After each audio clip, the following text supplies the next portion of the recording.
ఈ ఏడాది కాలంలో రాజధాని విషయంలో ఈ ప్రభుత్వం అనుసరిస్తున్న విధానాలు ఎట్లా ఉన్నాయి? అంటే భవిష్యత్తులో రాబోయే రోజుల్లో తాగునీటి సమస్య కూడా రాబోతోంది. ఇప్పటికే మూసీ సుందరీకరణ వలన మార్కెట్ పెరిగే అవకాశం ఉంటుంది, హైదరాబాద్ ప్రతిష్ట పెరిగే అవకాశం ఉంటుంది. ఇవి సానుకూల అంశాలుగా మీరు ఎందుకు చూడట్లేదు? ముఖ్యమంత్రి స్థాయిలో ఉన్న ఒక నాయకుడు ఇట్లా మాట్లాడొచ్చా అని ప్రశ్నిస్తూ ఉంటే దాన్ని దబాయించి మూసీ సుందరీకరణ విషయంలో ఎవరు చెప్పినా సరే ఒక సూచన చేస్తే స్వీకరిస్తాను అని అన్నారు. మీరు చెప్పినని మరి ఆయనకు లేఖ రాయడము లేకపోతే కనుక ఏదైనా చెప్పడం జరిగిందా? మూసి ప్రక్షాళన కావాలంటే ఫస్ట్ దాంట్లోకి వచ్చేటువంటి ఈ యొక్క మురికి నీరుని శుద్ధి చేయాలి. ఫస్ట్ శుద్ధి చేసిన తర్వాత మనం మన ప్లాన్ ప్రకారం గతంలో మా టీఆర్ఎస్ ప్రకారం మా ప్లాన్ ప్రకారం కొండపోచమ్మ సాగర్ నుంచి నీళ్ళు తీసుకొచ్చి మనం ఇక్కడ పైనుంచి గండిపేట కానీ వీటిని నింపి ఇక్కడికి తీసుకురావాలని ఒక ప్లాన్. బీఆర్ఎస్ వాళ్ళు అప్పుడే ప్రశ్నిస్తున్నారు, 10 ఏళ్ల పరిపాలన ఏడాది పరిపాలన పోల్చవచ్చా? సంబరాలు ఎందుకు జరుపుకుంటారు? బిల్డర్ దగ్గర స్క్వేర్ ఫీట్కి 100 రూపాయలు వసూలు చేసుకోవడానికి సంబరాలు జరుపుకుంటున్నారా? ఆధారాలు ఉన్నాయి, 100% ఉన్నాయి. తెలియదా? ఈరోజు ఓపెన్ సీక్రెట్ అది. ఈరోజు హైదరాబాద్లో రియల్ ఎస్టేట్ కుప్ప ఉల్లుతాందుకు కారణం ముఖ్యమంత్రి గారు కాదా? ఈ 10 నెలల కాలంలో హైదరాబాద్ ఆయన చేసింది ఏమిటి, పోగొట్టింది ఏమిటి, డ్యామేజ్ చేసింది ఏమిటి? హైడ్రా తీసుకొచ్చేసి భయభ్రాంతులు సృష్టించి పెద్ద పెద్ద బిల్డింగ్స్ కూలగొట్టేదానికి నోటీస్ ఇచ్చి అత్యధిక మెజార్టీ రావడానికి మీరు వేసిన ఏ ప్రణాళికతో ఎలక్షన్ ప్రచారం చేసింది? మీరు ప్రజలకు దగ్గరుండి పనిచేయడం. నేను సంవత్సరం ముందు నుంచే ప్రజల్లో ప్రగతి యాత్ర అని ప్రతి బస్తీకి తిరగడము. కాంగ్రెస్ ప్రభుత్వంలో బీఆర్ఎస్ పట్ల ప్రజల స్పందన ఎట్లా కనబడుతున్నది మీకు? తిరుపతి పోయినామని నేను తిరుపతి పోతే ఒక మిత్రుడు కలిసి అంటాడు, సార్ మా వాళ్ళంతా చాలా మంది రిలేషన్ ఉంటారు, తిట్టుకుంటారు సార్ అంతా.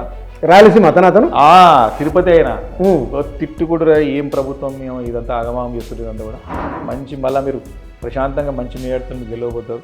నెక్స్ట్ ప్రభుత్వం కళ్ళు మూసుకొని వస్తుంది, మళ్ళీ కేసీఆర్ గారు వస్తారు.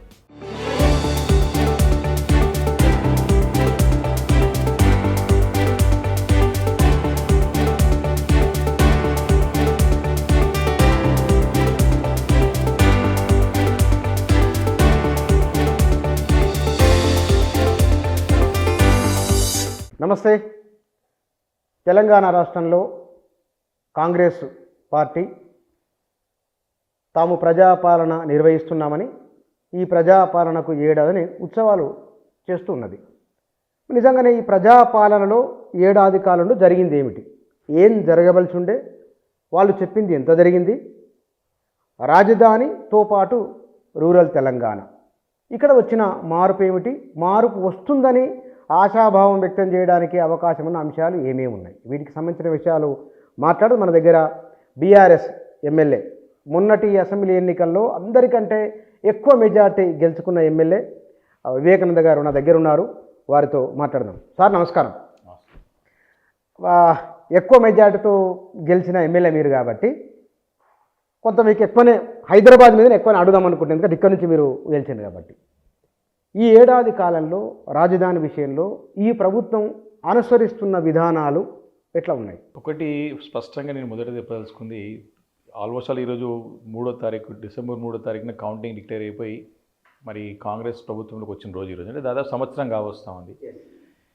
ఈ సంవత్సరం లోపల నిజంగా హైదరాబాద్ నగరానికి నిర్దిష్టమైనటువంటి ఒక ఇన్వెస్ట్మెంట్ అనుకోండి, హైదరాబాద్ నగరానికి ప్రతిష్ఠించే విధంగా ఒక మంచి చర్య కానీ ఒకటి కూడా రేవంత్ రెడ్డి గారు కానీ ప్రభుత్వం తీసుకున్నటువంటి సందర్భం కనపడతలేదు, నాకైతే కనపడతలేదు. ముఖ్యంగా ఏ నగరమైనా సరే, ముఖ్యంగా మన హైదరాబాద్ నగరం అనుకోండి, ప్రధానంగా ఫస్ట్ కావాల్సింది, మనకు సమస్య లేకుండా ఉండాల్సింది ఫస్ట్ ఎలక్ట్రిసిటీ.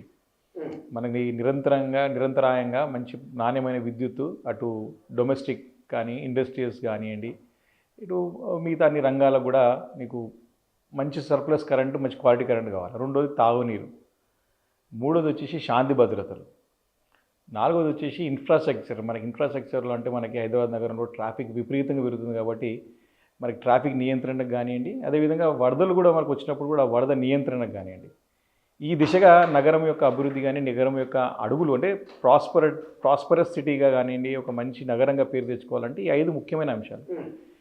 ఈ 5 అంశాల్లో ముందు నుంచి కూడా కేసీఆర్ గారి నాయకత్వంలో గడిచిన 10 సంవత్సరాలుగా మేమందరం కూడా నగరానికి చెందిన ఎమ్మెల్యేలు అందరం కూడా అప్పుడు మనకు పురపాలక శాఖ మంత్రిగా కేటీఆర్ గారు ఉండే ఇవన్నీ యాంగిల్స్ బాగా పనిచేసుకుంటూ పోయినాం మేమందరం కూడా.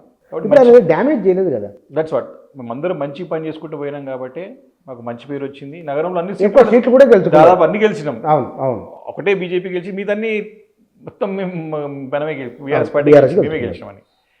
అయితే ఈ గడిచిన 12 నెలల్లో మేము అసెంబ్లీలో ముఖ్యమంత్రి గారిని పురపాలక శాఖ తన దగ్గర ఉంది కాబట్టి నగరానికి చెందినటువంటి ప్రజాప్రతినిధులతోనే సమావేశం ఏర్పాటు చేయండి, నగరంలో చాలా అంశాలను చెప్పాల్సినవి మీకు చెప్పి దృష్టి తీసుకొస్తామంటే అసెంబ్లీ మొదటి సమావేశంలో మా టైం ఇస్తా అని చెప్పింది. కానీ ఈ రోజు వరకు కూడా కొన్ని అంశాలు చెప్పాల్సిన అవసరం ఉండే, ప్రభుత్వం దృష్టి తీసుకోవాల్సిన అవసరం ఉండే, అసెంబ్లీ వేదిక తీసుకుపోయినా కూడా కానీ ఆ దిశగా అడుగులు వేయలేదు. ఒకటి ఏంటంటే పవర్ అనేది సప్లై అనేది ఇప్పుడు కూడా డొమెస్టిక్కి వచ్చి రావడం పోవడం చూస్తూ ఉన్నాం. ఇండస్ట్రీస్ కూడా షార్టేజ్ ఆఫ్ ఎలక్ట్రిసిటీ స్టార్ట్ అయింది ఇప్పుడు. రెండోది వాటర్ సప్లై కూడా మరి దూరదృష్టితో చేసిన ప్లాన్ అయితే కంటిన్యూస్ ప్రాజెక్ట్స్ ఉంటేనో అవి కంటిన్యూ చేస్తలేరు. ఇప్పుడు మనకి సుంకిశాల దగ్గర మనం డ్యామేజ్ అయింది చూసినాం, మనం మెగావార ఆధ్వర్యంలో కట్టేటువంటి డ్యామేజ్ అయింది. దానిపైన రోజువారీగా డే టు డే దాంట్లో పరిశీలన అవసరం ఉంటుంది, అది చేయట్లేదు. అంటే భవిష్యత్తులో రాబోయే రోజుల్లో తాగునీటి సమస్య కూడా రాబోతూ ఉంది. ఇప్పటికే స్టార్ట్ అయినాయి, వాటర్ సమస్య స్టార్ట్ అయింది పరిసర ప్రాంతాల్లో, శివారు ప్రాంతాల్లో. మూడోది లా అండ్ ఆర్డర్. మీరు కూడా చూస్తూ ఉన్నారు, లా అండ్ ఆర్డర్ అనేది రోజు రోజుకి క్షీణిస్తుంది. అంటే నేను ఏమంటున్నా అట్లీస్ట్ నువ్వు దాన్ని స్ట్రెంథెన్ చేయకున్నా సరే దిగజారుతుంది అనేది నేను చెప్తా ఉన్నా. మూడోది పెట్టుబడులు తగ్గుతున్నాయి. వారు చెప్తురేవో వస్తున్నాయి పెట్టుబడులు అంటారు కానీ పెట్టుబడులు రావట్లేదు. నాలుగోది వచ్చేసి మీరు చూడండి హైదరాబాద్ నగరంలో ట్రాఫిక్ ఎంత ఘోరంగా పెరిగింది 5-6 నెలల్లో. మీరు నగరం చుట్టుముట్టు ఎవరు అడిగినా చెప్తారు. ఎందువల్ల పెరిగిండొచ్చు అంటే సరైన అవగాహన లేక, దీనిపైన రోజువారీ పరిశీలన లేక, అధికారులకు సరైనటువంటి దిశానిర్దేశం చేయక, దీనిపైన నేను ఒకటే మాట్లాడుతాను. 4 కోట్ల జనాభా ఉన్న తెలంగాణ రాష్ట్రం, 1 కోటి జనాభా హైదరాబాద్ నగర్లో ఉంది. హైదరాబాద్కి గుండెకాయ. హైదరాబాద్ నగర్ నుంచి రెవెన్యూ వస్తుంది తెలంగాణ రాష్ట్రానికి. హైదరాబాద్ బాగుంటేనే ఇన్కమ్ వస్తుంది, అందరికీ మనం చేయొచ్చు కదా. హైదరాబాద్ నగరానికి ఒక మంత్రి ఉండడా సంవత్సరం నుంచి? నేను అడుగుతున్నా కూర్చొని ప్రజలందరూ ఆలోచన చేయాలి. ఒక మినిస్టర్ ఉండడా? ఒక మినిస్టర్ లేడని దాంట్లో ఈ ప్రభుత్వంలో? నగరానికి చెందినటువంటి ఏ ఒక్క పౌరుడు కూడా మంత్రి ఉండడానికి అర్హత లేదా? నగరంలో పుట్టి పెరిగినటువంటి వ్యక్తికి నగరంలో ఉన్నటువంటి సమస్యలు వారికి తెలుస్తాయా, లేకపోతే బయట ఉన్నటువంటి మంత్రులు ఇన్ఛార్జ్ ఉంటే వారికి తెలుస్తుందా? కానీ ఇక్కడ అంటే ఈ బహుశా ఎందువల్ల పెట్టలేకపోయినట్టు కారణం ఏమైనా ఉండొచ్చు అని మీకు ఏమైనా అనిపిస్తుంది? ఇప్పుడు దట్స్ వాట్ అంటే అదే నేను అడుగుతున్నా. ముఖ్యమంత్రి గారికి అనుభవం లేదు, ముఖ్యమంత్రి గారికి అవగాహన లేదు కాబట్టి స్పష్టంగా కనపడుతుంది. ఈ అనుభవం అవగాహన లేక ఆయన అసమర్థత బయటపడుతున్నది. నగర ప్రతిష్ట దిగజారుతుందంటే ఇట్లే కదా. ఇప్పుడు 1 ఇయర్ ఇట్లా రాను ఇంకేమవుతుంది? ఈరోజు అట్టహాసంగా ఏదో సంబరాలు అని చెప్పి ఒకటే దగ్గర నగరానికి చెందినటువంటి రాష్ట్రం చెందిన అందరు ఎమ్మెల్యేలు పెట్టి ఒకటే దగ్గర ఇనాగ్రేషన్ పెట్టి ఎప్పుడో కంప్లీట్ చేసిన పనులకు ఇప్పుడు ప్రారంభోత్సవం చేస్తుంది ఇక్కడ నెక్లెస్ రోడ్లో. ఇట్టే తెలుస్తుంది. కానీ ఇక్కడ మీరు అన్నమాట, మనం హైదరాబాద్ నగరానికి వస్తాను నేను. గత ప్రభుత్వం తీసుకున్న కొన్ని అంశాలు, ఇవాళ మనం మూసీ సుందరీకరణ మీ ప్రభుత్వమే తీసుకున్నది. గత ప్రభుత్వంలో ఆనాడున్న ముఖ్యమంత్రి హుస్సేన్ సాగర్ విషయంలోనూ మూసీ నది విషయంలో చాలా మాట్లాడిన విషయాలు. ఇవాళ ఆయన ఒక 50-60 కిలోమీటర్ల మేర మూసీ సుందరీకరణ అంటున్నారు. మూసీ సుందరీకరణ వలన మార్కెట్ పెరిగే అవకాశం ఉంటుంది, హైదరాబాద్ ప్రతిష్ట పెరిగే అవకాశం ఉంటుంది. ఇవి సానుకూల అంశాలుగా మీరు ఎందుకు చూడట్లేదు? 100% నేను మా పార్టీ పరంగా చాలా స్పష్టంగా మా పార్టీ కార్యనిర్వాహక అధ్యక్షుడు స్వాగతించాం దాన్ని. మూసీ రెజ్యుమినేషన్ కానీ, మూసీ మోడర్నైజేషన్ కానీ, మూసీ బ్యూటిఫికేషన్ కానీ మేము అడ్డంకి కాదు, కానీ చేసే పద్ధతి బాగాలేని చెప్తున్నాం. పోయి రాత్రి పోయి ఉన్నలందరికీ తీసేస్తాం, బఫర్లను తీసేస్తాం, బిల్డింగ్లు కూలగొడతాం అనేది మేము అపోజ్ చేసినాం. దాని ప్లాన్ ఆఫ్ యాక్షన్ మా దగ్గర ఉన్నది. దాన్ని డీటెయిల్ ప్రాజెక్ట్ రిపోర్ట్ ఉంది మనం చేసింది గతంలో. దానికి 16,000 కోట్లలో పూర్తి చేస్తాం. అందులో భాగంగానే సుమారు 3,800 కోట్ల రూపాయలతోని STPలు, సీవరేజ్ ట్రీట్మెంట్ ప్లాంట్ అన్నీ కూడా నగరం చుట్టుముట్టు కట్టినాం ఆల్మోస్ట్. ఇదే రోజు ఇప్పుడు ప్రారంభోత్సవం చేస్తున్నారు ముఖ్యమంత్రి గారు. అరే దానికి ఒక పద్ధతి ఉంది, దానికి ఒక ప్రొసీజర్ ఉంది, దానికి ఒక క్రొనాలజికల్ ఆర్డర్, ఒకటి స్టెప్ బై స్టెప్ చేసుకుంటూ పోవాలనే ఉద్దేశమే కదా మనం అలా చేసింది. ఈరోజు ముఖ్యమంత్రి గారు మేము దేనికి అపోజ్ చేసినామంటే, చాలా మంచి ప్రశ్న, ప్రజలను తెలుసుకోవాలి. ఇది 1,50,000 కోట్లతో రాబోయే సంవత్సరాల్లో చేస్తానని చెప్పేసి ముఖ్యమంత్రి గారు ఫస్ట్ ప్రకటించిండు. షేర్లింగంపల్లి నియోజకవర్గంలో ఒక ఫ్లైఓవర్ ఓపెనింగ్ పోయినప్పుడు దాన్ని ప్రశ్నించినా మరి 1,50,000 కోట్లు దేనికైతాయి, ఎట్లయితాయి? ముఖ్యమంత్రి స్థాయిలో ఉన్న ఒక నాయకుడు ఇట్లా మాట్లాడొచ్చా అని ప్రశ్నిస్తూ ఉంటే దాన్ని దబాయించి మాట్లాడి కొట్లాడి తిట్టించుకొని ప్రజలతో తిట్టించుకున్నాడు, మమ్మల్ని తిడుతున్నాడు. ఆయన కోపం, ఆయన ఆక్రోశం అంతా కూడా మా కేటీఆర్ గారి పైన, మా పెద్దసారి కేసీఆర్ గారి మీద, హరీష్ అన్న వీళ్ళ మీద విషయం కక్కుతున్నాడు. మీకు ఒక బాధ్యత గల పదవులు ఉన్నప్పుడు మేము అడిగే ప్రశ్నలకు సమాధానం చెప్పు. మేము ఏమన్నామంటే క్లియర్గా, మూసి ప్రక్షాళన కావాలంటే ఫస్ట్ దాంట్లోకి వచ్చేటువంటి ఈ యొక్క మురికి నీరుని శుద్ధి చేయాలి. ఫస్ట్ శుద్ధి చేసిన తర్వాత మనం మన ప్లాన్ ప్రకారం గతంలో మా టీఆర్ఎస్ ప్రకారం మా ప్లాన్ ప్రకారం కొండపోచమ్మ సాగర్ నుంచి నీళ్ళు తీసుకొచ్చి మనం ఇక్కడ పైనుంచి గండిపేట కానీ వీటివన్నీ నింపి ఇక్కడికి తీసుకురావాలని ఒక ప్లాన్. వారు కూడా చెప్తారు కదా, ఆయన అంటున్నారు. ఇప్పుడు 1,50,000 కోట్లు ఏంటంటే ఇప్పుడు మాట మార్చాం. ముఖ్యమంత్రి గారి ప్రాబ్లం ఏముందంటే ఫస్ట్ ఒకటి అంటాడు, అది తెలిసి అంటాడా తెలియకంటాడా, తప్పు సరిదిద్దుకునే ప్రయత్నంలో మమ్మల్ని తిట్టడం స్టార్ట్ చేస్తాడు. కానీ ఇక్కడ మీరు ఆయన ఒక మాట అన్నారు, మూసీ సుందరీకరణ విషయంలో ఎవరు చెప్పినా సరే ఒక సూచన చేస్తే స్వీకరిస్తాను అని అన్నారు. మీరు చెప్పినని మరి ఆయనకు లేఖ రాయడము లేకపోతే కనుక ఏదైనా చెప్పడం జరిగిందా? ముచ్చన్న, నేను మంచి ప్రశ్న. ముఖ్యమంత్రి గారు పదే నేను ప్రజాస్వామ్య పద్ధతులు ఉంటా, నేను డెమోక్రటిక్గా ఉంటా, మోర్ డెమోక్రటిక్గా ఉంటా, గతంలో అంతా కూడా మీరు అదేమి ఉన్నది కన్సలేషన్ అని చెప్తారు. ఈరోజు ముఖ్యమంత్రి గారు ఇంటికి పోవాలంటే చుట్టుముట్టని కంచెలే ఉన్నాయి. ఈరోజు జూబ్లీహిల్స్ అంతా కూడా కంచెలే పడ్డాయి. ఇప్పుడు ఇక్కడ ఉన్నప్పుడేమో కన్సలేషన్ కిరణ్ కుమార్ రెడ్డి గారు, ఆయనని కలవాలని ఉంటుంది చాలామందికి, మా ప్రజాప్రతినిధులే కలవాలని. కానీ పోతే రాజకీయాలే చేస్తారు తప్ప ప్రజాక్షేమము, ప్రజల యొక్క బాగోగులు, ప్రజలకు బాగా చేయాలి, రాష్ట్రానికి బాగా చేయాలి, నగరానికి బాగా చేయాలి అనేటువంటి కనపడతలేదు ముఖ్యమంత్రి గారు కాబట్టి. రెండోది, మీకు నిజంగానే చిత్తశుద్ధి ఉంటే ఆల్ పార్టీ మీటింగ్ పెట్టేది ఉండే. సరే, నిజంగా నీకు కమిట్మెంట్ ఉంది, సరే ఆల్ పార్టీ మీటింగ్ బాగుందంటే నువ్వు అసెంబ్లీ సమావేశాలు చర్చ పెట్టేది ఉండే. అసెంబ్లీ సమావేశాల్లో చర్చ ఎందుకు పెట్టలేదు మేము అడిగినప్పుడు? దానికి ఎందుకు దాటివేసే ధోరణి చేయాల్సి వచ్చింది? ఎందుకు తప్పించుకునే ప్రయత్నం చేసింది? సరే, నీకు ఇంట్రెస్ట్ లేదు, ఒక మనిషి మీరు ఎవరైనా ఇన్ఛార్జ్ మంత్రిని ఎవరైనా అపాయింట్ చేయండి. ఇప్పుడు నేనేమంటే నిజంగా నేను నీకు సూచనలు సలహాలు తీసుకున్నటువంటి చిత్తశుద్ధి ఉంటే, నీకు మంచి చేయాలని ఉంటే మీటింగ్ కాల్ ఫర్ చేయాలి, ఒక అసెంబ్లీ పెట్టు, ఒక కమిటీ చేయి. ఎందుకు చేయలేదు అంతా కూడా? కానీ కాంగ్రెస్ వాళ్ళు బహుశా అందరూ చెప్తున్న ఒకే ఒక మాట, ఏకరాగం అది, మేము పరిపాలనలోకి వచ్చి ఏడాది కూడా కాలేదు, ఇంకా ఒక నిర్మాణ రూపం రాలేదు బలంగా. బీఆర్ఎస్ వాళ్ళు అప్పుడే ప్రశ్నిస్తున్నారు, 10 ఏళ్ల పరిపాలన ఏడాది పరిపాలన పోల్చవచ్చా? This really interesting question. ప్రజలందరికీ తెలుసుకోవాల్సిన అవసరం ఉన్నది. నిజంగానే ఒక సంవత్సరం లోపల నువ్వు ఏం చేయలేవు, నేను కూడా ఒప్పుకుంటా. నేను ఆ విషయంలో ముందు పోయే ముందు ఇంకో విషయం మీకు చెప్పాలి. మా అధినేత కేసీఆర్ గారు, మేమందరం శాసనసభ్యులు అందరూ కూడా మీటింగ్ పెట్టినప్పుడు చాలా స్పష్టంగా చెప్పినారు, మనం కొత్త ప్రభుత్వం, మనం దూకుడుగా ఉండొద్దు, మనం సహనంతోని ఓపికతోని ముందుకు పోవాలా, బాధ్యత గల ప్రతిపక్షంగా ఉండాలా, మన ప్రభుత్వానికి సహకరించాలా అని చాలా స్పష్టంగా చెప్పినాడు కేసీఆర్ గారు. మా అందరికీ చెప్పినాడు. మీరు ఒక్కసారి మీరు చూసినట్టయితే ఈ గడిచిన 12 నెలల్లో ఎక్కువ పెద్ద ఎత్తున ఉద్యమాలకి మేము ఎప్పుడు కూడా పిలుపునియలేదు. అవకాశం ఇవ్వాలి వాళ్ళకు కూడా కొత్త ప్రభుత్వం సెట్ చేయడానికి. కానీ ముఖ్యమంత్రి గారి ఒక మాట తీరు, ముఖ్యమంత్రి గారి తీరు ఎట్లుంటుందంటే, గిల్లి పంచాయతీ పెట్టుకుంటాడు. ఆయనకు కావాల్సింది గొడవలు, సాపిగా. మీ కేసీఆర్ గారు ఇక్కడ కూడా మాట్లాడి చూడండి. మీరు కూడా, మేమందరం కూడా అందరూ మా అధినేత మా పార్టీ నాయకులు కేటీఆర్ గారని, హరీష్ ఎందుకు మాట్లాడాల్సి వస్తుందంటే, వారు కొన్ని అబద్ధాలు చెప్తున్నారు, అంటే పచ్చి అబద్ధాలు చెప్తున్నారు. ఎంత అంటే ప్రజలని ఇంత ఘోరంగా మోసం చేయడమా అని చెప్తా ఉన్నాం. మేము అడగలేదు. మీ వాస్తవంగా మీరు చూసినట్టయితే ఎక్కడ కూడా ఏ ఒక్క ఆందోళనల కార్యక్రమాలకి, ఉద్యమాలకి ఎక్కడ కూడా అపోజిషన్ పార్టీ అంటే definitely we have to fight కదా ఫీల్డ్కి వచ్చి, మేము ఎక్కడ కూడా చేయలేదు. దీంట్లో ముందు పోయి నేను ఇంకోటి ఏమో చెప్పాల్సింది, ఇది మా స్టాండ్, పార్టీ స్టాండ్. మేము ఎక్కడ కూడా ఉద్యమాలు చేయలేదు, ఎక్కడ కూడా అపోజిషన్ పార్టీస్కి వచ్చి ఆందోళన కార్యక్రమాలు చేయలేదు. మేము ఎక్కడ కూడా ఫైట్ చేస్తలేము. జస్ట్ ప్రజాస్వామ్యత పద్ధతిలో మా సలహాలు సూచనలు ఇస్తానికి సిద్ధంగా ఉన్నాం. మీరు అడిగిన ప్రశ్నకి ఇప్పుడు వారు ఏమంటారు? ఇప్పుడు రేవంత్ రెడ్డి గారు, మీరు ఏమని ఉంటే చెప్పండి అంటాడు. చెప్తాను పోతే కండవలు వేస్తుంటాడు, ఫోటోలు రిలీజ్ చేస్తుంటాడు.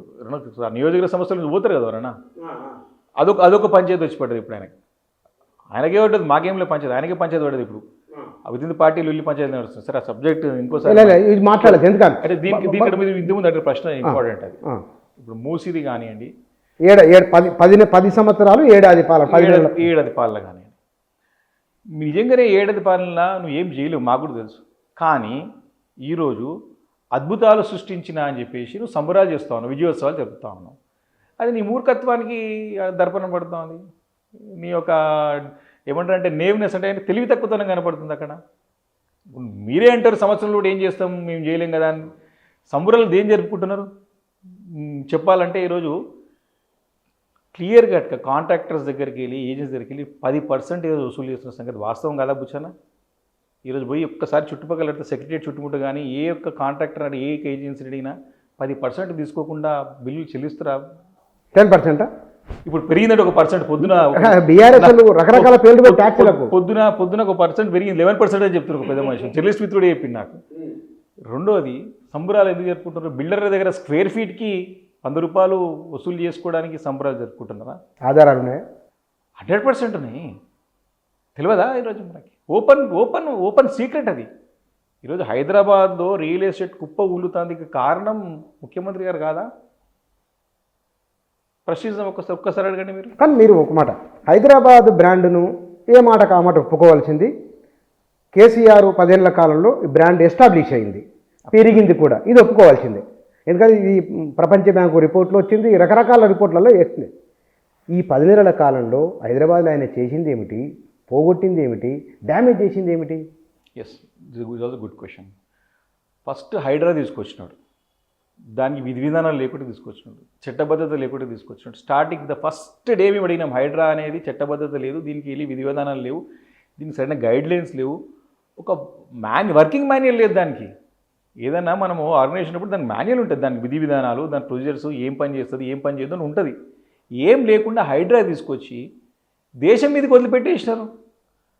బాహుబలి సినిమాలో కాలేకాయ అంటాడు, కాలేకాయ వచ్చి ఓ దేశం మీద పడి సంపదనే ఉంటారు, కోట్ పిక్క తింటారు, వాడు గుంజుకొని తింటున్నాడు. అరే ఎంత దారుణం ఉండేది తెలుసా కొన్ని రోజుల్లో. పేదల గుడిసెల బతుకుటోళ్ళు కూడా ఏడ్చిరు, అమ్మ ఏంద్ర వీడు ఎప్పుడు చెట్టు మీద పడతారని చెప్పేసి. పర్మిషన్లు తీసుకొని అపార్ట్మెంట్లు ఉన్నోళ్ళు, ఇండ్లు కట్టుకున్న వాళ్ళు, డూప్లెక్స్ వాళ్ళు ఉన్నోళ్ళు కూడా టెన్షన్ పడతారు, ఇదేంద్రాబాయ్ హైడ్రా తీసుకొచ్చి మైండ్ మీద కూలుతారని చెప్పేసి. వాస్తవం కదా కూర్చొని ఒక్కసారి వీడియోలు వచ్చినాయి, ప్రజల నుంచి ఎంత తిరుగుబాటు వచ్చింది, ఎంత నిరసనలు వచ్చినాయి, ఎన్ని అసభ్యకరమైన భాష మాట్లాడే ప్రజలు బాధపడ్డాం. రాజకీయ నాయకుడిగా ఏ నాయకుడు తిట్టుతుడదు అనుకున్నాం మేమైతే. నేనేమంటా, అక్కడనే హైడ్రా తీసుకొచ్చేసి భయభ్రాంతులు సృష్టించి పెద్ద పెద్ద బిల్డింగ్స్ కూలగొట్టేదానికి నోటీస్ ఇచ్చి హైకోర్టు పోయిన హైకోర్టు ముట్టకాలు వేసిన తర్వాత తోక ముడుచుకురు. అప్పుడు హైకోర్టు అభ్యంతరం వ్యక్తం చేసి నీది ఏందిరా నాయన, నీ వర్కింగ్ మాన్యువల్ ఏంది, నీ చట్టబద్ధత ఏంది, నీ గైడ్లైన్స్ ఏంది, ఎవరి మీద చర్య తీసుకుంటున్నావు, ఎవరు తప్పు చేసినావు, ఎవరి మీద యాక్షన్ తీసుకుంటున్నావు నువ్వు అడిగిన తర్వాత అప్పుడు నీకు హైకోర్టు ముట్టకాలు వేసిన తర్వాత నీ తోక ముడిచిరు. అది హైడ్రాతో పాటు. రెండోది అనుమతులు. మీరు ఇంకో ప్రశ్న, ఎందుకంటే రియల్ ఎస్టేట్ నుంచి వచ్చింది ఇష్యూ కాబట్టి, అనుమతులు ఇవ్వాలంటే స్క్వేర్ ఫీట్ కింద వసూలు చేయండి, డబ్బులు పర్మిషన్స్ వస్తున్నాయా ఈరోజు? అడగండి మీరు. నేను ఆఫ్ ది రికార్డ్ పెట్టుకుంటా, మీరు స్పీకర్ ఆన్ చేసి మాట్లాడండి. ఏదైనా తెలిసిన బిల్డర్ మీరు ఫోన్ చేసి ఛాలెంజ్ చేసి అడిగితే ఇప్పుడు లైవ్లో మాట్లాడు. అనుభవం ఉందా, జరుగుతుందా? అరే మీరు అడగండి, నీకు తెలిసిన బిల్డర్ని అడుగు, నీకు తెలిసినటువంటి రియల్ ఎస్టేట్ చేసినట్టు ఏం జరుగుతుంది, పర్మిషన్ దానికి ఇది పర్మిషన్స్ వస్తున్నాయా, ఎట్లా వస్తుందని అడగండి. చెప్పకపోతే స్క్వేర్ ఫీట్ తీసుకోకపోతే నా పేరు వివేక, నా పేరు మార్చుకుంటా నేను. మరి ఒకవేళ మీరు చెప్పింది ఆన్ రికార్డ్ ఉంటుంది, ఇది రేపు పబ్లిష్ అయిన తర్వాత మరి మిమ్మల్ని క్వశ్చన్ చేస్తారు. కూర్చొని పేరు పెట్టుకుంటే నా పేరు జర్నలిజం చేస్తాను, నీలేక జర్నలిజం చేస్తే అది కూడా మంచి ప్రొఫెషన్ ఏముంది. నేను ఏమంటే వచ్చానా, నేను 100% నేనేమంటే ఈరోజు ప్రజలకు క్లియర్గా ఓపెన్ సీక్రెట్ వచ్చాను. అది నేనేం చెప్తున్నా, ఒక హైదరాబాద్ వాసిగా, ఇక్కడ పుట్టి పెట్టిన బిడ్డగా, ఇంత చక్కటి ఇమేజ్ని ఏ రకంగా 10 నెలల్లో దిగని ప్రశ్న అడుగుతారు కదా. ఈరోజు మా ముందే ఇంత చక్కగా నిర్మాణం పెట్టిన హైదరాబాద్ నగరం, ఇంత చక్కగా ముందుకు పోతున్న హైదరాబాద్ నగరం, సరే ముందుకు పోకున్నా సరే, అట్లా ఆగినా సరే కింద పడిపోతూ ఉంటే బాధ అనిపిస్తుంది కదా. కానీ ఒకటి చెప్పండి మీరు, ఎందుకంటే అత్యధిక మెజార్టీ రావడానికి మీరు వేసిన ఏ ప్రణాళికతో ఎలక్షన్ ప్రచారం చేసింది మీరు? ఎందుకంటే ఊహించలే ఇంత మెజార్టీ వస్తుందని. అబ్సల్యూట్లీ ముచ్చాను. ఇది ఒకటే చెప్పాలంటే, సరే మేము ఎలక్షన్స్లో గెలవాలని ప్రతి ఒక్కరికి ఉంటుంది, మనం ఏంది పని చేసుకుంటూ పోవాలి. మాకు ముఖ్యంగా ఏంటంటే, మాకు నిధులకు కొరత లేకుండా పనిచేసాం ముచ్చాను. ఆ రోజు కేటీఆర్ గారు పురపాలక శాఖ మంత్రిగా ఉన్నప్పుడు మాకు ఎన్ని నిధులు ఉంటే అన్ని నిధులు, చక్కటి కార్యక్రమం SNDP స్ట్రాటజిక్ నేల డెవలప్మెంట్ ప్రోగ్రామ్ అని, స్ట్రాటజిక్ రోడ్ డెవలప్మెంట్ ప్రోగ్రామ్ అని చెప్పేసి మాకు ముఖ్యమంత్రిగా సహాయ నిధి నుంచి పేదల ప్రాణాలు కాపాడుకోవడం ఒకటి, మంచి వెల్ఫేర్ స్కీమ్స్, ప్రజలకు దగ్గరుండి పనిచేయడం. నేను సంవత్సరం ముందు నుంచే ప్రజల్లో ప్రగతి యాత్ర అని ప్రతి బస్తీకి తిరగడము, 127 రోజులు తిరిగి నేను కంటిన్యూస్గా. అంటే ప్రజలకు దగ్గరగా ఉండి మూడోసారి ఎన్నికలు పోయేటప్పుడు సహజంగా వ్యతిరేకతను భయపడడం ఒకటి, అదే హైయెస్ట్ మెజారిటీ భయం కూడా నాకు ఏంటంటే మూడోసారి పోయిన ప్రజలు ఎట్లా రిసీవ్ చేసుకుంటారో, మన ప్రజలకు దగ్గర ఉండాలి, ప్రజలకు సేవలు అందించాలి అనే దానిపైన పోయినాం. చాలా అంటే తృప్తినిచ్చింది. ప్రజలకు సేవ చేస్తే ఖచ్చితంగా ప్రజలు గుండెల్లో పెట్టుకుంటారు. దానికంటే ప్రధానంగా ఏంటంటే హైదరాబాద్ బ్రాండ్ ఇమేజ్, కేసీఆర్ గారు అంటే నమ్మకం. అరే కేటీఆర్ గారి ద్వారా బాగా సిటీ గ్రో అవుతుంది, దానికి తోడు నేను పని చేసుకోవడం, నేను తిరగడం, కాబట్టి ఆటోమేటిక్ పార్టీతో పాటు మేము చేసే పనితనమే మమ్మల్ని ఈరోజు గెలిపించింది, మంచి మెజార్టీ ఇచ్చింది. నేను మీ గురించి నాకు తెలిసింది ఏమిటంటే, మొత్తం నియోజకవర్గంలో ఓటర్లు జనాభాను తీసుకొని వాళ్లకు భావోద్వేగాల పరంగా వాళ్ళకు మీరే కనెక్ట్ అయ్యి, ఆ కనెక్ట్ అయిన దాన్ని మళ్ళీ వాళ్ళకు రీకలెక్ట్ చేసి చాలా పకడ్బందీ వ్యూహంతో మీరు వెళ్ళి గెలిచిండ్రు. హైదరాబాద్ నగరంతో ప్రజల నాడి ఏమిటో మీకు అర్థమైంది. ఇప్పుడు ఈ హైదరాబాద్ నగర ప్రజల తరఫున హైదరాబాదును ఏ నిర్ణయం ఎట్లా తీసుకోవాలో సీఎం చెప్పండి. ఏడాది అయింది కదా, ఇంకో 4 ఏళ్ల కాలంలో ఎట్లా ముందుకెళ్లాలో చెప్పండి. ఒకటి విశ్వనాథ్, మీ అంతా కూడా జిహెచ్ఎంసీ హెచ్ఎండి పరిధిలో ఉన్న వాళ్ళమే. ఇప్పుడు కార్పొరేషన్ అన్నీ కూడా రింగ్ రోడ్డు ఉన్న అన్ని గ్రామాల్లో కలిపి కార్పొరేషన్ చేస్తా అన్నాడు. ముఖ్యంగా కార్పొరేషన్స్ని బలోపేతం చేయాలి. ఇక్కడ ఎవరు కూడా అధికారులు మంచి, ఇప్పుడు జిహెచ్ఎంసీ ఉన్నటువంటి అధికారులందరూ కూడా చక్కగా నియమించాలి. వాటర్ బోర్డు హెచ్ఎండబ్ల్యూఎస్ ఉంటుంది, మంచి అధికారులు నియమించాలి. ఎలక్ట్రిసిటీ మంచి అధికారులు నియమించాలి. ప్రజలు ఇక్కడ ఏముంటుందంటే ముఖ్యంగా శివారు ప్రాంతాలు, ఇప్పుడు హైదరాబాద్ కోర్ సిటీ అంటేనేమో అన్ని ఆల్మోస్ట్ ఎస్టాబ్లిష్ డెవలప్డ్ అయ్యి సాచురేషన్ మోడ్లు ఉంటాయి. శివారులో ఎక్కువ డెవలపింగ్ ఉంటుంది. అక్కడ ఏంటుంటుందంటే ఈ స్థానికంగా సంక్షేమ సంఘాలు చాలా యాక్టివ్గా ఉంటాయి. ఇప్పుడు ఎమ్మెల్యేగా మేము ఖచ్చితంగా వాళ్ళకి అండగా ఉండి సేవ చేయాలి ఉంటుంది. వాళ్ళు డైరెక్ట్ అప్రోచ్ అవుతారు. నువ్వు జవాబుదారుగా ఉండి అధికారులతో దగ్గరుండి పని చేపిస్తే ఆటోమేటిక్ ప్రభుత్వానికి మంచి పేరు వస్తుంది, మాకు మంచి పేరు వస్తుంది. నువ్వు ఈరోజు అల్టిమేట్గా పని చేయకపోతే మాకు కూడా బాధ కదా, మాకు కూడా చెడ్డ పేరు కదా, ప్రభుత్వం కూడా చెడ్డ పేరు కదా. గతంలో ఎందుకు కేటీఆర్ గారు అంటే హైదరాబాద్ నగర ప్రజలకి ఒక అనుబంధం ఏర్పడ్డది. వారు డైరెక్ట్గా కనెక్ట్ ఉంటుండే, మా ద్వారా సేవలు అందిస్తూ ఉంటే వారు కూడా డైరెక్ట్గా ఏదైనా సమస్య ఉంది హైదరాబాద్ నగరంలో ఉంటే వారు సోషల్ మీడియా ప్లాట్ఫామ్ ద్వారా తెలుసుకొని అధికారులకు పంపించి అది జెన్యూన్ ఉందా తెలుసుకొని దాన్ని పరిష్కరిస్తుండే. ఏదైనా జటిలమైన సమస్య ఉంటే దాన్ని శాశ్వత పరిష్కారం ఇలాగ అనుకోవాలని చెప్పి దాన్ని పరిష్కరించే ప్రయత్నం చేసి పరిష్కరించినాడు. కాబట్టి ఈరోజు ప్రజలు కోరుకున్నారు, ప్రజలు అందుకే అన్ని ఎమ్మెల్యే సీట్లు గెలిపించినాయి. మీరు శివారు నియోజకవర్గాలు, శివారు ప్రాంతాలు, హైదరాబాద్ కోర్ సిటీలో ఉన్న చెరువులు ఖతమైపోయినాయి, చాలా ఆక్రమణ జరిగి కుంచుకుపోయినాయి, కొన్ని కనుమరుగైపోయినాయి. ఇప్పుడున్న చెరువులను కాపాడుకోవాలంటే కొంత కఠినంగా వివరించక తప్పదు అనేది. మనం గడిచిన 10 ఏళ్ల కాలంలో కూడా చెరువులను రక్షించుకోవాలని అన్నాం. ఇప్పుడు ఈ ప్రభుత్వం ఒక అడుగు ముందుకేసి ఒక చర్య తీసుకున్నప్పుడు దానికి విమర్శించడం ఎందుకు అనే ఒక ఆర్గ్యుమెంట్ కూడా ఉన్నది. నేనేమండి ఎవరు విమర్శించలేదండి, స్వాగతించారు అందరూ కూడా. చెరువులను కాపాడుకోవాలి అని చెప్తున్నారు, కాపాడుకోదూరం అంటారు. వాస్తవానికి చరిత్రలో 10 సంవత్సరాలు మొత్తం 70 ఏళ్ళ చరిత్ర తీసినట్టయితే కాంగ్రెస్ పార్టీ ఎక్కువ రోజులు అధికారంలో ఉన్నది. నీకు పూర్వము అంటే నేను మా తండ్రి గారు సహజంగానే సర్పంచ్గా పనిచేసిన తర్వాత మున్సిపల్ చైర్మన్ ఉండే కాబట్టి నాకు అవగాహన ఉందిగా చెప్తా ఉన్నాం. గతంలో పొట్ట చేతిలో పట్టుకొని పొట్ట కూడి కోసం డైలీ వేజెస్ కోసం వస్తానికి దేశ నలుమూల నుంచి ఇక్కడికి వస్తామండి పని కోసం. వచ్చినప్పుడు ఎక్కడ స్థలం దొరికితే ఇక్కడ గుడిసేసుకొని ఉన్న రోజులు అవన్నీ కూడా. స్థలం లేకపోతే చెరువు కట్టని తెంపి చెరువు కట్ట నీళ్ళని పెట్టి చెరువు లోపల గుడిసెలు వేసుకున్నటువంటి పరిస్థితి. మనకు స్వర్గీయ పీజీ నరేంద్ర రెడ్డి గారు ఉన్నారు, గతంలో టీఎన్జే గారు ఉండే, వెంకటస్వామి గారు ఉండే, పెద్దలందరూ అంతా కాంగ్రెస్ నాయకులు కదా. వారు ఏర్పడిన బస్తీలే కదా ఇవన్నీ దాదాపు ఇవాళ. ఇప్పుడు మనం ఓపెన్ ఇప్పుడు మనం ఏంది ఆ రోజు పరిస్థితి అట్లా ఉండే కదా. చెరువులు కనుమరుగు అయిపోయినాయి అంటే ఎందుకు కనుమరుగు అయిపోయినాయి, రీజన్ అది కదా. మన అంతా కూడా హైలీ డెన్స్లీ పాపులేటెడ్, మనకు చాలా జనాభా ఎక్కువ ఉన్నటువంటి ప్రాంతం. గ్రామాల నుంచి నగరానికి తరలి వచ్చి స్థలాలు దొరకక ఇట్లా గుడిసెలు వేసుకొని ఉండి బిల్డింగ్లు అయ్యి బస్తీలు అయ్యి కాలనీలు అయిపోయినాయి ఇప్పుడు అవన్నీ కూడా. మనం అది గుర్తించే మన మిగిలిన చెరువులన్నీ కూడా కాపాడుకోవాలి, కుంటలు కాపాడుకోవాలని కేసీఆర్ గారు చక్కటి ప్లాన్ చేసి చాలా మటుకు చెరువులందరూ కూడా అన్నీ కూడా నీకు డిమార్కెట్ చేసి చెరువులను కూడా కాపాడినాం. వాస్తవం ఇప్పుడు కూడా నేను కాపాడని చెప్పుకుంటాం, అందరూ సహకరిస్తూ ఉంటారు కదా దానికి కూడా. కాకపోతే దానికి పద్ధతి ఏమి ఉంటుంది అంటారు, నేను పద్ధతి ప్రకారం పోవాలి. హైకోర్టు కూడా చాలా స్పష్టంగా చెప్పింది, ఫస్ట్ నువ్వు లిమిట్స్ ఫిక్స్ చేయండి, మీరు దాని యొక్క అన్ని FTL points buffer points fix చేయండి. మీరు దీంట్లో ప్రాబ్లం ఏముంటుందంటే రెవెన్యూ ప్రకారం ఒకటి ఉంటుంది, ఇరిగేషన్ ప్రకారం ఒకటి ఉంటుంది, రకరకాలుగా ఉన్నాయి. కరెక్టే. ప్రాక్టికల్గా ఇంకోటి ఉంటుంది అక్కడ. కాబట్టి కొన్ని ఉంటాయి, కొన్ని ఫైనల్ కాలేదు, కొన్ని ఫైనల్ అయినాయి. అవి ఫైనల్ చేయమని చెప్పి హైకోర్టు మంచి ఆర్డర్ ఇచ్చింది. నేను హానరబుల్ హైకోర్టు చాలా మంచి తీర్పు ఇచ్చింది, చేయాలి. అందరూ సహకరిస్తారు దానికి. కానీ మీరు ఇక్కడ ఈ విషయంలో హైదరాబాద్ నగరంలో కూలీనాలు చేసుకొని వచ్చిన వాళ్ళు ఉన్నారు, ఉద్యోగాలు చేస్తూ మిడిల్ క్లాస్ పెరిగింది హైదరాబాద్ నగరంలో. పేదవాళ్ళు ఒకప్పుడు మురికివాడలుగా ఉన్నాయి, ఇవాళ ఇండ్లు అయినాయి, ఇండ్లకు స్మార్ట్ టీవీలు వచ్చినాయి, స్మార్ట్ ఫోన్లు వచ్చినాయి, బండ్లు వచ్చినాయి, జనానికి వాళ్ళ జీవన స్థితిగతులు పెరిగినాయి, వాళ్ళ ఆలోచన కూడా పెరిగింది. అబ్సల్యూట్లీ. మీరు మొన్న మూసీ విషయంలో, హైడ్రా విషయంలో పబ్లిక్లోకి వెళ్ళినప్పుడు ప్రజల నుంచి వచ్చిన స్పందన ఏంటి? వాస్తవం చెప్పండి. ఒకటి చూడవచ్చున బఫర్ జోన్లు ఉన్నాయి, కొన్ని దూరం ఉన్న అవసరం లేని కూడా బిల్డింగ్ కూలుస్తా అంటే ఎక్కడో ఒక 50 ఫీట్లు అవుతున్న ఉన్నాయి మూసీకి బఫర్ జోన్లు ఉన్నాయి, ఇల్లు కూలగొడతా అంటే, అపార్ట్మెంట్లు కూలగొడతా అంటే అది కరెక్ట్ కాదు. నిజంగానే బెడ్లు రివర్ బెడ్లు ఎవరుతున్నారో వాళ్ళతో చర్చించాలి.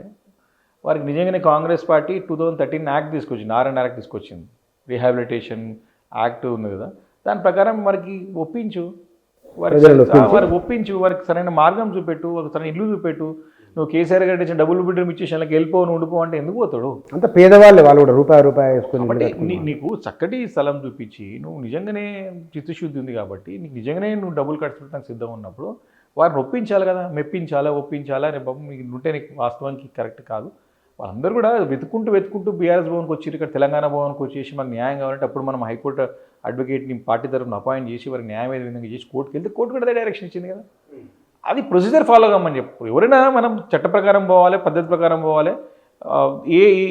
మనం విత్ ఇన్ ది లిమిట్ పని చేసుకుంటూ పోతే ఎవరికైనా ఇబ్బంది. అప్పుడు మనం తప్పు చేస్తే మనం మరి ఎందుకు ప్రతిపక్షాలు ఇట్లా రాజకీయం చూస్తున్నాడు వచ్చు.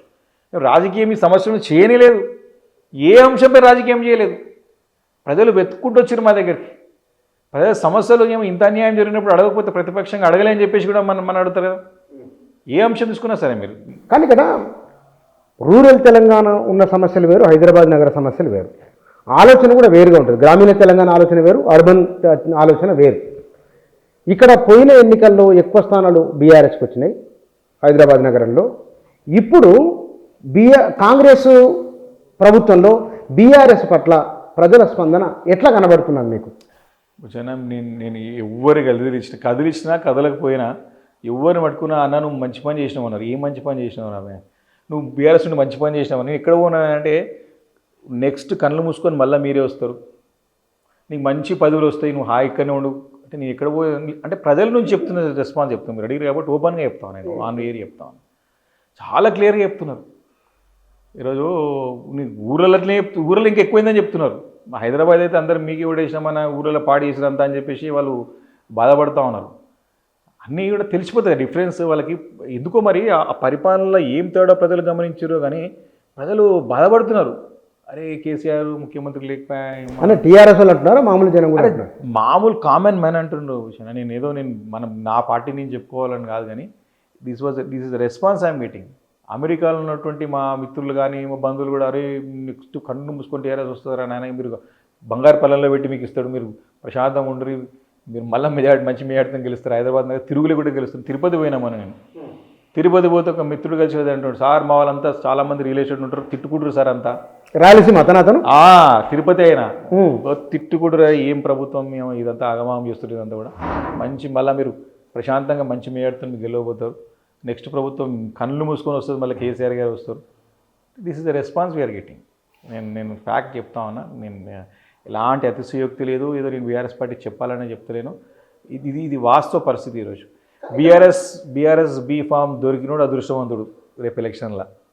ఇక చాలా టైం ఉంది కానీ ఈరోజు పరిస్థితి మీరు చెప్పంటారు కాబట్టి ఓపెన్ సీక్రెట్. కానీ ఇక్కడ కండువాలు అన్నది కండువాలు కలుద్దామని పోతే కండువాలు ఇప్పుడు ఒకటి నేనేమంటున్నా, ఎస్ మంచి ప్రశ్న. ముఖ్యమంత్రి గారు ఈరోజు ముఖ్యమంత్రి గారు రాష్ట్రానికి అందరి పార్టీ శాసనసభ్యులకు ముఖ్యమంత్రి గారే. నగరంలో వారికి ప్రాతినిధ్యం లేదు, కాంగ్రెస్ పార్టీ నుంచి ఏం లేదు. వారికి వాస్తవ పరిస్థితి తెలుసుకోవాలంటే ఖచ్చితంగా హైదరాబాద్ చెందినటువంటి గ్రేటర్ హైదరాబాద్ చెందినటువంటి ఎమ్మెల్యేలు కానివ్వండి, ప్రజాప్రతినిధులతో సమావేశం ఏర్పాటు చేసుకోవడం, వారితో పాటు రివ్యూ మీటింగ్ పెట్టుకోవడం తప్పలేదు. మేము అడిగినాం, చేస్తాం, చేయలేదు. ఏదైనా పని మీద పోదాం, జూనియన్ పని పోదామన్నా కూడా పోలేని పరిస్థితి ఈరోజు. ఎందుకంటే పోతే కండవలేసుడు స్టార్ట్ చేసి కలిస్తే పోతే కండవలేసే పరిస్థితి స్టార్ట్ అయింది. ఇప్పుడు 10 మంది పోయి పరిశాల పడ్డారు. పోయిన వాళ్ళందరూ 10 మంది ఎమ్మెల్యేలు ఆగమాగా ఉన్నారు. పోయిన వాళ్ళందరూ కూడా వాళ్ళు ఏడుపు ఒకటే బయట పడుతున్నారు కానీ ఇంటికి రాణిస్తలేడంట. నాకు అది కూడా తెలిసింది. నాకున్న సమాచారం నేను షేర్ చేస్తున్నాను మీతో. అపాయింట్మెంట్ లేదు, ఊకి ఇంటికి రావద్దన్న, ఇల్లు చిన్నగా ఉంది, అఫీషియల్ పని నడుస్తుంది, ఏమంటే సెక్రటరీ కలవరి, ఊకి ఇంటికి రాకుండా అని చెప్పినాను. లోపల ఇదే మాట. అరే ఉన్నది చెప్తున్నాను నేను, నాకు తెలిసింది ఏం చెప్తున్నాను. తప్పుంటే సరిదిద్దు వచ్చి మీరు నన్ను. మీలాంటి జర్నలిస్ట్ మిత్రుడే చెప్పింది నాకు. కానీ ఇట్లా సంగతి అంటే అయితే ఆగమాగం ఉంది పరిస్థితి, పోయిన వాళ్ళంతా పరిశాన్ పడుతున్నాడు అని చెప్పిన. ఇంకొంతమంది బాధ వేరే మిత్రులతో బాధపడారు, ఇరుక్కుపోయినాం రా వీడికి వచ్చేసి వాళ్ళు బాధపడతారని తెలిసింది. ఇది ఈరోజు పోయిన ఎమ్మెల్యేల పరిస్థితి. ముఖ్యమంత్రి గారి దగ్గరికి మేము పోదాం అనుకున్నాం, కానీ ఇదేంద్ర కాడు అటు పోలేకుండా అయిపోయి నిజంగానే మాకున్న పరిచయాలు గతంలో పోలంటే కూడా పోలేని పరిస్థితి. ఈరోజు నియోజకవర్గ పరిస్థితులు ఉంటాయి. అరే పోతే పాత పరిచయం మిమ్మల్ని ఆహ్వానించామన్నా లేదు, నాకైతే ఎప్పుడు ఆహ్వానించలేదు. ఆహ్వానండి తప్పు ఎక్కడ కూడా ఉన్నమాట చెప్పాలి, నన్ను ఎప్పుడు ఆహ్వానించలేదు, నన్ను ఎవరు అడగలేదు. అదే సడన్గా ఆగిపోయింది ఎందుకు? ఎక్కువ మంది బీఆర్ఎస్కి వెళ్ళి 40 మంది 30 మంది నెంబర్లు అప్పుడు వచ్చింది. ఇంకా ఉల్టా ఏంటంటే ఉన్న కాంగ్రెస్ పార్టీల ఎమ్మెల్యేలు కేసీఆర్ అవుతుంటే టచ్ 5-6 మంది. అది నమ్మదగ్గమైన మాటనా? గవర్నమెంట్ కాదని వస్తారా? టచ్లో ఉన్నారని చెప్పిన, వస్తారని చెప్పలేదు. టచ్ అంటే నథింగ్ బట్ చెప్తే రేపు డిలిమిటేషన్ అవుతుంది ఖచ్చితంగా. డిలిమిటేషన్ అయినప్పుడు ఎట్లకెళ్ళి కాంగ్రెస్ గెలిచే పరిస్థితి లేదు, ఇట్లకెళ్ళి మళ్ళీ మీ బీఫామ్ అయితే గెలుస్తామని చెప్పేసి అట్లా టచ్లో అని చెప్తున్నాను మీకు. ఓకే, ముందు జాగ్రత్తను. నేను ఇప్పుడు వస్తున్నాను అనలేదు. అదే పార్టీలో భవిష్యత్తును చూసుకొని భవిష్యత్తు కాంగ్రెస్ పార్టీకి లేదు. మేము ఇంకోటి ఏంటంటే వాళ్ళు ఉన్న ఎమ్మెల్యేలు నిలబెడతారు పెడతారు, వస్తే ఊరుకోరు కదా ఎవరే, కానీ డీలిమిటేషన్ అవుతుంది కాబట్టి మాకు ఖచ్చితంగా అవకాశం ఇవ్వాలని చెప్పేసి అట్లా టచ్లో కేసు. కానీ ఇక్కడ 2 విషయాలు ఉన్నాయి. ప్రభుత్వం ఏడాదిలోనే వ్యతిరేకత వచ్చిందనేది బీఆర్ఎస్ వాళ్ళు ఒక ఎస్టాబ్లిష్ చేసే ప్రయత్నం ఒకటి జరుగుతున్నది. రెండవది 2 లక్షల రుణమాఫీ ఈ ప్రభుత్వం చేయడం, సంక్రాంతికి నేను రైతు భరోసా ఇస్తానని చెప్పడం, ఇది గ్రామీణ తెలంగాణలో ఆయనకు కొంత అనుకూలత వచ్చే అవకాశం ఉంటుందని అనుకుంటున్నారా? నేను ఒక ఫస్ట్ క్వశ్చన్కి సమాధానం చెప్తాను. వాస్తవానికి బీఆర్ఎస్ పార్టీ వారిని అంటే ప్రభుత్వం పైన వ్యతిరేకత ఎస్టాబ్లిష్ చేసే ప్రయత్నం ఏనాడు చేయలేదు. కూర్చొని మా అధినేతని ఇప్పటివరకు కూడా ఒక మాట మాట్లాడేది, బయట మాట్లాడేది, కమెంట్ చేయలేదు ఇప్పటివరకు. ఫస్ట్ మనం పరిగణలో తీసుకున్నట్టు ముచ్చట. ఫస్ట్ మేము చెప్పినట్టుగా మనం రాజకీయాలు చేయొద్దు అనుకుని కూడా చేయలేదు. వారు లేవనెత్తిన అంశాలు, వారు చేసిన తప్పులు, వారు అగ్రెసివ్గా అంటే కొన్ని సందర్భాలు అరాచకం సృష్టించింది. అరాచకం ఇప్పుడు కేటీఆర్ గారి సొంత బామ్మడికి ఇంటికాడి పోయి చేసి దాడి చేసి పోలీసులు పంపించడం అరాచకం కాదా? ఇంటి ఫంక్షన్ చేసుకుంటుంటే అది నీకు ఫార్ములా ఈ రేస్ కింద క్లియర్ 50 కోట్లు క్లియర్గా ఓపెన్ చేసిండు, ఆయన మీద కేసు పెట్టి జైలు వేస్తామని చెప్పడం అరాచకం కాదా? లగచర్ల అసలు జెన్యూన్ ఇష్యూ వాళ్ళంతా పాపం ట్రైబల్స్ అంతా గిరిజన బిడ్డలు అంతా ఇబ్బంది పడుతూ ఉంటే నరేందర్ రెడ్డిని తీసుకొని జైల్లో పెట్టిన అక్రమ కేసు పెట్టి అరాచకం కాదా? ఈరోజు సరే ఫస్ట్ నుంచి కూడా కేసులు పెట్టుకుంటూ వస్తాను. ఈరోజు కొండా సురేఖ గారితో కూడా కేటీఆర్ గారి మాట్లాడించడం అరాచకం కాదా? మేము పర్యటనలో పోతే మా మీద ఉల్టా దాడులు చేయించడానికి ప్రయత్నం చేయడం అరాచకం కదా? హరీష్ రావు గారు మేము ఖమ్మం పోయి వరద బాధితులను ఆదుకుంటానికి పోతే మీరు ఫెయిల్ అయితే హెలికాప్టర్లు తీసుకోలేని పరిస్థితి ఉంటే మేము పోతే ప్రజల నుంచి మాకు ఆధారాలు లభిస్తే మా పైన దాడి చేయడం అరాచకం కాదా? ఒకటి కాదు, 2 కాదు. కానీ ఇవన్నీ కూడా మీరు ప్రొవొకేషన్ చేసి మీరు ప్రజల్లోకి రెచ్చగొట్టడం వల్లనే నేనేమంటున్నా వారన్నమాట. నేనేమంటున్నా అక్కడ స్వతహాగా మేము నిర్మల్కైతే పోలే కదా, ఇథనాల్ పోలే కదా. ఆడ ఎంత ఎంత ఎడ్యుటేషన్ వచ్చింది, ఎడ్యుకేట్ అయ్యారు పబ్లిక్ అంతా కూడా. ఈరోజు లగచర్ల వాళ్ళు ప్రజలు మా దగ్గర పార్టీకి ఆఫీస్ వెతుక్కుంటూ వస్తున్నారని చెప్తున్నారు. అది ఇప్పుడు ఏమంటున్నా, మొన్న ఈ మధ్య కాలంలో గురుకుల పాఠశాలలో అమాయకమైనటువంటి పిల్లలు చనిపోతే దాన్ని కూడా రాజకీయం చేసి దాన్ని తప్పు సరిదిద్దే ప్రయత్నం చేయక ఆర్ఎస్ ప్రవీణ్ కుమార్ గారి పైన నిందు మోపడం, కేటీఆర్ గారు కుట్ర చేసినట్టు ఎంతవరకు సమంజసం చెప్పండి మీరు? అంటే వాళ్ళు తప్పులను సరిదిద్దుకో ప్రయత్నం చేయలేక, వాళ్ళు చక్కటి పని చేయలేక, పరిపాలన అందించలేక వారి వైఫల్యాలన్నింటినీ కూడా మా కుట్రలుగా చిత్రీకరించే ప్రయత్నం చేస్తున్నారు. ఇంకోటి ఏంటంటే వాళ్ళు ఇచ్చిన హామీలు మీరు చెప్పారు కదా, అంటే అరాచకాలు లగచర్ల ఘటన తీసుకుంటే కనుక దాని వెనుక మీరే ఉన్నారని, అంటే ప్రతి సందర్భంలో రెచ్చగొట్టడం, దాన్ని ఇష్యూ చేయడం, ఇది మీరు చేస్తున్న పని అని వారు అంటున్నారు. నేను ఒకటే చెప్తూ వచ్చాను, వాళ్ళందరూ కూడా బాధితులు ఎవరుతున్నారో తెలంగాణ వాళ్ళని వెతుక్కుంటూ వస్తున్నారు మా దగ్గరికి. బాధ్యత గల ప్రతిపక్షంగా వారికి అండగా ఉండాల్సిన బాధ్యత మా పైన ఉన్నది. మేము అక్కడ వాళ్ళ దగ్గరికి వెళ్ళి చేయడం లేదు, వాళ్ళే వెతుక్కుంటూ మా దగ్గర. దీంట్లో ఎంతైనా చూద్దాం అట్లా రకరకాలుగా నేను ఖచ్చితంగా వాళ్ళకి అండగా ఉండాల్సిన అవసరం కదా. మరి ప్రజలకి మీరు ధైర్యంగా ఉండండి, మీకు అండగా ఉంటే ఎవరు వస్తారు చూస్తామని చెప్పేసి ఒక లీడర్ వచ్చినప్పుడు అంటాం కదా ఎవరైనా. అట్లా అనుకుంటే అట్లా కేసు పెట్టాలనుకుంటే కూడా 100 సార్లు రేవంత్ రెడ్డి గారు జైలు పోవాలి. ఎంత తిట్టిండు, ఏ రకంగా అధికారం ఉన్నప్పుడు కేసీఆర్ గారు తిట్టిపోసిండు, ఇప్పుడు తిట్టిపోస్తున్నాడు కదా బాధ్యతలు పది ఉన్నప్పుడు కూడా. కాబట్టి ఏదైనా సరే ఒక విషయం అయితే స్పష్టంగా నేను చెప్పదలుచుకున్నా, మేము సంవత్సరం కాలం పాటు చాలా ఓపికతోని సహనంతోని ముందుకు వెళ్ళాం, బాధ్యత గల ప్రతిపక్ష పార్టీగానే ఉన్నాం. కానీ వీళ్ళు చేసే పనులను ఖచ్చితంగా ప్రశ్నించాల్సిన అవసరం ఉన్నది. ఈరోజు రుణమాఫీ గురించి కూడా మీరు ఇంతమంది మాట్లాడారు, రైతు భరోసా గురించి మాట్లాడారు. రుణమాఫీ సంపూర్ణంగా పూర్తి చేయకుండా మొత్తం చేసేసిన అయిపోయింది, మీరు పండుగ చేసుకోరు, ఏకకాలంలో డిసెంబర్ 9వ తారీఖున చేస్తా అని చెప్పిండు. సంవత్సరం అయింది, డిసెంబర్ 9 మళ్ళీ వచ్చింది కదా, ఏడైంది ఏకకాలం, 3 విడుదల చేసినాం. ఇంకా కూడా 2 లక్షలు కదా అప్పుడు బీఆర్ఎస్ మొత్తం చేయలేకపోయింది. నేనేమంటున్నాము, మేము ₹1,00,000 చేస్తామని చెప్పినాం, ₹1,00,000 చేసినాం. ఏకకాలంలో నేను ఎప్పుడు చెప్పలేదు. ₹1,00,000 రుణమాఫీ చేస్తామని చెప్పి రుణమాఫీ చేసినాం. ఈరోజు వీళ్ళు ఏంది 2 లక్షలు ఒకటే స్ట్రోక్లో చేస్తామని చెప్పినారు. ఏడే చేసారు, ఎక్కడ చేసారు? ఈరోజు అంటే వాళ్ళ లెక్క ప్రకారమే 31,000 కోట్ల రూపాయలు రుణమాఫీ కావాలి, కానీ చేసింది ఎంత 21,000 కోట్ల రూపాయలు, ఇంకా 10,000 కోట్లు చేయాలి. యాక్చువల్లీ కావాల్సింది చేయాల్సింది రుణమాఫీ 49,000 కోట్లు. తప్పుడు లెక్కలు కాకి లెక్కలతో మొత్తం తీసిపడేసారు. వారోజు రేవంత్ రెడ్డి గారు ఏమన్నారు, తెచ్చుకోపోండి 2 లక్షల రుణం తెచ్చుకోపోండి, రాగానే మనం రుణమాఫీ చేస్తావు, లేదు తెచ్చుకోలేదా పోయి తెచ్చుకోపో అంటే మనం తెచ్చుకోమాపోయి, ఇప్పుడు వచ్చిన తర్వాత బుచ్చనా నువ్వు వాడు పని చేస్తున్నావు, నీ కారు ఉంది తీసేస్తా అంటే ఎట్లా చెప్పాలి? నువ్వు ఎందుకు మళ్ళీ కండిషన్ ఎందుకు పెట్టాలా? కాబట్టి ఈరోజు కూడా రుణమాఫీ సంపూర్ణంగా కాలేదు, అది ఒప్పుకోవాలా. ఎస్, పాక్షికంగా చేసినా ఇంకా భవిష్యత్తులో చేస్తా అని చెప్పాలా. నేను చేయలేదు ఎప్పుడు, మొత్తం ఇప్పుడు చేసి నువ్వే చేయమని మాట నేను వాడు చేయమని అడిగిర్రా? మీరే చేస్తా అని చెప్పేసి నేను చేసినా చేయలే అంటున్నాం. మేము ఇంకా ఓపెన్ ఛాలెంజ్ చేసినాం, నిరూపించినాం.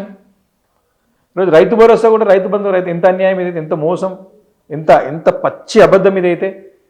రైతు బంధు మీరు ఇప్పుడు తీసుకుంటే 10,000 వస్తాయి, ఎలక్షన్ కానీ డిసెంబర్ 9 తారీఖు తీసుకుంటే 15,000 వస్తాయని చెప్పిండు. ఎక్కడ పోయినాయి? ఇప్పుడు ఏది మళ్ళీ కొత్త కండిషన్ చర్చ పెడతాడు అసెంబ్లీలో. ఎందుకు చర్చ పెడతావు? ఇచ్చేయచ్చు కదా నువ్వు.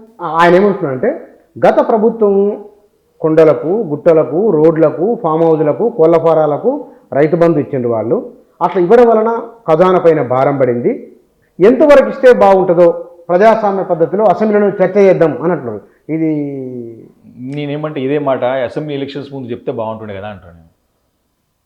ఇదే మాట, రైతు బంధు అంతా కూడా అన్యాక్రాంతం ఇస్తున్నాడు, అన్నీ సెట్ చేస్తా, కరెక్ట్ చేస్తా, వచ్చిన వాళ్ళకి రియల్గా ఎవరైతే వ్యవసాయం చేసుకుని వాళ్ళకే ఇస్తా అని చెప్తే బాగుంటుండే. అప్పుడే కేసీఆర్ గారు ఒక లక్ష్యమైంది వ్యవసాయ స్థిరీకరణ చేయాలి. రైతు బంధు యొక్క ముఖ్య ఉద్దేశము, రైతు బంధు ఏంది, ఇట్స్ లైక్ ఇది మనకు పెట్టుబడి సహాయం. అది ప్రతి ఒక్కరు కూడా వ్యవసాయం చేసుకుంటూ స్థిరీకరణ చేయడానికి ఏంది, రైతు బంధు సహాయంతో పాటు ఉచిత విద్యుత్, టైంకి విత్తనాలు, టైంకి ఫెర్టిలైజర్స్, మళ్ళీ దాని తర్వాత వ్యవసాయం చేసిన తర్వాత కొనుగోళ్ళు, ఇవన్నీ చేస్తేనే కదా స్థిరీకరించేసి వ్యవసాయం పైన ఆధారపడిన రైతులందరూ సంతోషంగా ఉంటారని చెప్పేసి. ఒకటే కాదు కదా, ఉత్త రైతు బంధుతోనే కాదు, ఇవన్నీ ఫ్యాక్టర్స్ దాన్ని ఇన్వాల్వ్ అయినాయి. వారు చాలా చక్కగా చెప్తారు, కేసీఆర్ చెప్పిన సరే మనం వినాలన్నమాట. వ్యవసాయ స్థిరీకరణ, దాని గురించే కదా మన ప్రాజెక్టులు తీసుకొచ్చి కట్టుకుంది. ఈరోజు ఇరిగేషన్, ఇన్ని ఫ్యాక్టర్స్ కంబైండ్ అయితే దాంట్లో మనకు వ్యవసాయం పైన ఆధారపడి స్థిరీకరించాలంటే ఇటు ఎలక్ట్రిసిటీ, ఇటు సీడ్స్, ఫర్టిలైజర్స్, టైంకి ఉండడము, నీళ్ళు ఇవ్వడము, ఇవన్నీ ఫ్యాక్టర్స్ కలిస్తేనే కదా రైతు సంతోషంగా ఉంటాడు. ఈరోజు ఇంకా దానిపైన ఇంకా ఆసక్తి పెరిగి ఇంకా కొత్తగా చేస్తారు, వ్యవసాయం చేసుకుంటారు. మీరు చెప్పిన పడుకుంటే 2%, 5%, 10% ఉంటుందేమో, తీసేవి మీద 90% అయితే ఇవి. ఆయన ఏంటంటే ఇద్దామని అనుకున్నాను, కానీ 7 లక్షల కోట్ల పైబడి అప్పు ఉన్నది. అప్పులకు మిత్తిలు కట్టడానికి, అసలు కట్టడానికే డబ్బులు సరిపోవడం లేదు. ఇప్పుడు బడ్జెట్ బీఆర్ఎస్ ప్రభుత్వం దిగిపోవడానికి ముందు సుమారుగా 3 లక్షల కోట్ల వరకు వేసింది. కానీ వాస్తవ ఆదాయం అంత లేదు. మేము వాస్తవ ఆదాయం అంచనా వేసి మళ్ళీ బడ్జెట్ మొన్న పెట్టి వాళ్ళు చెప్పిన ఒక మాట, ఆర్థిక శ్వేతపత్రం విడుదల చేసింది. విడుదల చెప్పిన మాట ఏమిటి, ఆర్థిక సంక్షోభం ఉన్నది, డబ్బులు లేవు, చాలా కష్టంగా ఉంది అని అంటున్నారు. విచారణ క్లియర్గా చెప్తున్నారు. ఇప్పుడు ఛాలెంజ్ చెప్తున్నా, అసెంబ్లీలో మేము ఛాలెంజ్ చేసిన పార్టీ తరఫు నుంచి కూడా, ఇది వీరి చేతగానతనం, కాంగ్రెస్ పార్టీ చేతగానతనం. మళ్ళీ చెప్తున్నా, వారికి అనుభవం లేదు, అవగాహన పెంచుకుందామనేటువంటి తపన లేదు. వారికి అప్పులు పెరిగినాయి అంటే అప్పులు తప్ప ఆస్తులు పెరిగినాయి కదా. ఆదాయం పెంచుకునేటువంటి మీకు శక్తి సామర్థ్యం లేదు, మీకు తెలివి లేదు కదా. ప్రభుత్వానికి తెలివితేటలు లేవు. ఎట్లా మనకు ఆస్తుల ద్వారా ఎట్లా సంపాదన పెంచుకోవాలనేటువంటి మీకు మినిమం నాలెడ్జ్ ఉంటే, మినిమం క్యూరియాసిటీ పెంచుకోవాలని తపన ఉంటే పెరుగుతుంది, ఆదాయం పెరుగుతుంది. నీతో చేతగాక నువ్వు ఈరోజు బురదేళ్ళ ప్రయత్నం చేస్తున్నావు మా మీద. బడ్జెట్ సమావేశాల్లో చాలా క్లియర్ కట్గా అప్రిపరేషన్ బిల్ అప్పుడు మా పార్టీ తరఫున హరీష్ రావు గారు బడ్జెట్ స్పీచ్ ఇచ్చినారు. అప్రిపరేషన్ అప్పుడు కేటీఆర్ గారు మాట్లాడినారు. మిగులు 12,000 కోట్ల రూపాయలు అని చెప్పి ఆధారాలతో పాటు ఆన్ రికార్డ్ ఉంది. ఈరోజు చాలా తెప్పించుకోవచ్చు మీరు దాన్ని. మిగులు ఎస్, నీకు ఉన్నది 39,000 కోట్ల రూపాయలు బడ్జెట్లో చూపించి అప్పులు చేస్తామని దిగిపోవడానికి కొద్ది నెలల ముందు అది తీసుకున్నాం. ఆ అవకాశం కూడా లేకుండా చేసినట్టు వాళ్ళు అన్నారు. మీకు అప్రోప్రియేషన్ బిల్లో మీకు మేము అడిగిన ప్రశ్నకి వాళ్ళు ఇచ్చిన రికార్డ్ ప్రకారమే. ఇప్పుడు ఎవరు కూడా దీంట్లో మనం మాటలు శ్వేతపత్రం గీతపత్రం కానీ కాగ్ రిపోర్ట్ ఉంటుంది కదా, కాగ్ లెక్కల ప్రకారం నీకు 12,000 కోట్ల రూపాయలు మీకు ఉంచినాడా? మీతో చేతగాక మీరు రోజు సమానం చెప్పలేక ఆ రోజు గవర్నర్ గారి ప్రమాణ స్వీకారం ఉందని చెప్పేసి అటు జాబ్ క్యాలెండర్ పైన మీరు ప్రకటన చేసి చర్చించకుండా తప్పించుకొని ఆ రోజు ముగించుకొని తోక ముడుచుకొని పోయారు. రోజు మేము ఉన్నాం కదా అసెంబ్లీ సమావేశాల్లో, లాస్ట్ డే ఉన్నాం కదా మేము. ఇది ఇది ఇది ఇది ఏమంట వాళ్ళకి ఎక్స్పీరియన్స్ లేదు, ఎక్స్పర్టైజ్ లేదు ప్రభుత్వంలో. ఇప్పుడు బీఆర్ఎస్ 10 ఏళ్ళు పరిపాలించింది. తెలంగాణ రాష్ట్రం సోషియో ఎకనామిక్ పొలిటికల్ కండిషన్ ఏమిటో తెలుసు. ఆ కోణంలో చూసినప్పుడు మీరు కూడా వరుసగా గెలుస్తూ వస్తున్నారు. ఈ ప్రభుత్వం నడుస్తున్న తీరు, ఈ ప్రభుత్వ విధానాలు తెలంగాణకు భవిష్యత్తులో ఎట్లా ఉండవచ్చు? నిష్పాక్షికంగా చెప్పండి మీరు. అంటే ఇప్పుడు కాంగ్రెస్ ప్రభుత్వం చూసేది ప్రజలకి చెంపలేసుకుంటున్నారు. మళ్ళీ కాంగ్రెస్ 20 సంవత్సరాలకి కూడా చూడ, కాంగ్రెస్ దిక్కుడు చూడు భయపడి. ఇప్పుడు వాళ్ళు తెలిసిపోయింది కాంగ్రెస్ని చాలా వాళ్ళు మర్చిపోయారు. తెలంగాణ ఉద్యమం తర్వాత తెలంగాణలో కేసీఆర్ పరిపాలన ఒక 15 సంవత్సరాలు, దాదాపు 2000 వైఎస్ రాజశేఖర రెడ్డి గారు చనిపోయిన తర్వాత చూసినట్టయితే 2009 నుంచి 15 ఇయర్స్ కావస్తుంది. అంటే ఒక తరం నర, అంటే ఆల్మోస్ట్ ఒక తరం కాంగ్రెస్ చూడలేదు. ఇప్పుడు చూసి పాతోళ్ళు మర్చిపోయినారు. మనం హ్యూమన్ టెండెన్సీ ఏంటంటే మనం తొందరగా మర్చిపోతాం అనే విషయాలు. ఇప్పుడు అన్నీ గుర్తొస్తున్నాయి. కాంగ్రెస్ చేసే కార్యక్రమం చెప్పి భయపడుతారు. అమ్మో అయ్యో కాంగ్రెస్ అంటున్నారు. దానితో రేవంత్ రెడ్డి గారు కాంగ్రెస్, ఇది ఇంకో కొత్త టైప్ కనపడుతుంది ఇప్పుడు అందరికీ. పొరపాటును కూడా కాంగ్రెస్ వైపు చూడరు ఎవరిగా తెలంగాణ ప్రజలు. తిరుగులేని శక్తిగా మళ్ళీ అంటే కేసీఆర్ గారు వస్తేనే తెలంగాణ రాష్ట్రానికి శ్రీరామ రక్ష. తెలంగాణ కేసీఆర్ గారి చేతుల్నే చక్కగా వారు గుండెలో పెట్టుకొని చూసుకుంటారు. తెలంగాణ ప్రజలే తెలంగాణ రాష్ట్రాన్ని తన సొంత బిడ్డలాగా చూసుకుంటారని చెప్పి ప్రజలు పూర్తిగా నమ్ముతారు, విశ్వసిస్తారు. మొన్న కూడా కొద్ది ఓట్లతో ఒకటి మాత్రం చాలా నేను క్లారిటీగా చెప్పగలుగుతాను. మనకున్నటువంటి వనరులు, మనకున్నటువంటి చక్కటి ఆదాయ వనరులు అనుకోని చక్కగా ఉన్నాయి. చక్కగా దాన్ని మనం క్రోడీకరించుకొని చక్కగా పరిపాలన అందిస్తే మన స్టేట్ యావత్ భారతదేశంలో నెంబర్ 1 స్టేట్గా ఉండడానికి అవకాశం ఉంటుంది.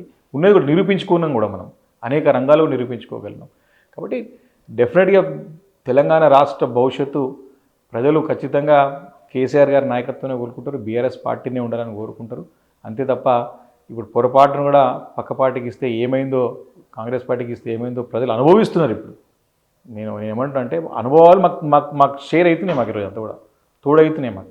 ఇప్పుడు ఏమవుతుందంటే సరే మనం సామెత తెలంగాణలో వాడతాం కానీ గుర్రం గాడి తేడా తెలిసిపోతుంది. ఇప్పుడు గుర్రంకి విలువ తెలియంటే గుర్రం పక్కన వచ్చిన తెలుస్తుంది కదా, తేడా తెలుస్తుంది కదా. నేను వర్డ్ యూజ్ చేయొద్దు కానీ అర్థం కానికి. ఇప్పుడు మంచి గురించి తెలవాలంటే చెడు ఉంటేనే మంచి గురించి, మంచి ఎప్పుడు మంచి ఉంటే తెలియదు కదా. కాబట్టి మంచి చెడును బేరు చేసుకోగలుగుతారు ప్రజలు.